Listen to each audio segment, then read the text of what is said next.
माँ का बड़ा दिल, भावुक करने वाली कहानी। एक गांव में एक पति पत्नी के जोड़े को 2 बच्चे हुए, दोनों ही बेटे।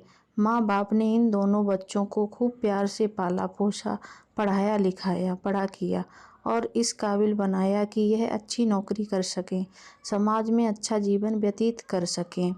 अपने बच्चों के लिए दिन रात कड़ी मेहनत करके एक बंगले जैसा 2 मंजिला घर बना दिया, ताकि दोनों बेटे शादी के बाद भी एक साथ रहें, ताकि आगे चलकर कभी बंटवारे का विचार ना आए और इनमें लड़ाई झगड़े ना हों।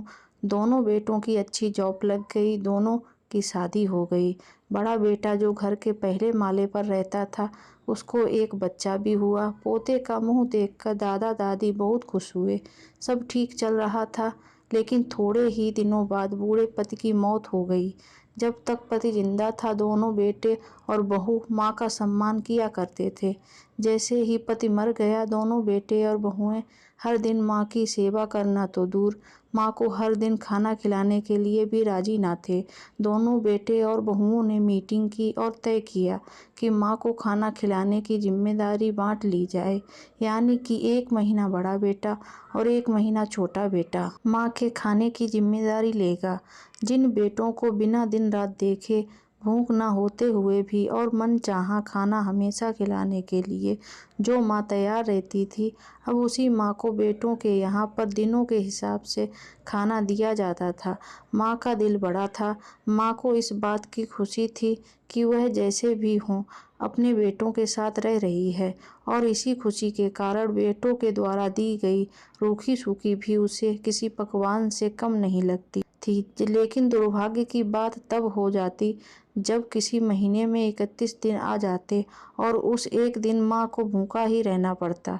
एक बार जब बड़े बेटे के यहाँ 1 महीना तक खाना खाने के बारी चल रही थी, तब बड़ा बेटा अपनी बीवी और बच्चे के साथ बाहर घूमने जा रहा था।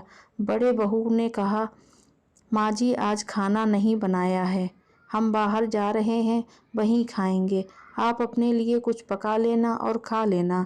बूढ़ी माँ ने कहा, लेकिन बेटा मुझे तो गैस जलाना नहीं आता। बहू ने कहा, तो फिर ऐसा कीजिए कि पास वाले मंदिर में भंडारा लगता है, आप वहीं जाकर खा लीजिए, तो आपको गैस जलाने की ज़रूरत नहीं पड़ेगी। पास में ही खड़ा बेटा और पोता यह सब सुन रहे थे, लेकिन कोई कुछ न बोला। बूढ़ी माँ को भूखा ही छोड़ बेटा और बहू फंक्शन में निकल गए। माँ को थोड़ा दुख तो हुआ, लेकिन फिर अपने आप को यह सोचकर मना लिया, ठीक ही तो है, कभी कभी बहू को भी घर के काम से आराम मिलना चाहिए, और भगवान का भंडारा खाने का सौभाग्य किस्मत वालों को ही तो मिलता है। माँ खुशी खुशी मंदिर में जाकर भंडारा खा आई। कुछ दिन ऐसे ही बीत गए। एक दिन बड़े बेटे को छुट्टी थी।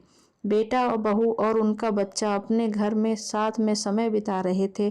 माँ बाप छोटे बच्चे को पूछ रहे थे कि वह बड़ा होकर क्या बनना चाहता है और क्या करना चाहता है। छोटे बच्चे ने बड़े ही सरल भाव से माँ बाप को उत्तर देते हुए कहा, वह बड़े होकर डॉक्टर बनना चाहता है, उसकी इच्छा इससे भी बड़ा घर लेने की है, लेकिन वह घर मंदिर के पास होना चाहिए। माँ बाप ने पूछा, घर के पास मंदिर क्यों होना चाहिए? तब बच्चा माँ बाप से कहता है, जब मैं बड़ा होकर बाहर घूमने जाऊं तो आप दोनों को ज़्यादा तकलीफ ना हो, मंदिर पास में होगा तो आप ज़्यादा दूर जाकर भंडारा नहीं खाना पड़ेगा। मासूम बच्चे का ऐसा जवाब सुनकर दोनों के पैरों तले जमीन खिसक गई। उन्हें अपनी गलतियों का एहसास अब जाकर हुआ था। उन्होंने तय किया, अब वह आगे से अपने माँ के साथ ऐसा बर्ताव नहीं करेंगे। कर्म का चक्र निरंतर घूमता रहता है। दोस्तों, आज जो तुम दूसरों के साथ कर रहे हो, आगे चलकर तुम्हारे साथ वही होना, यह तय है। कहानी अच्छी लगी हो तो वीडियो को लाइक और चैनल को सब्सक्राइब करना ना भूलें। धन्यवाद।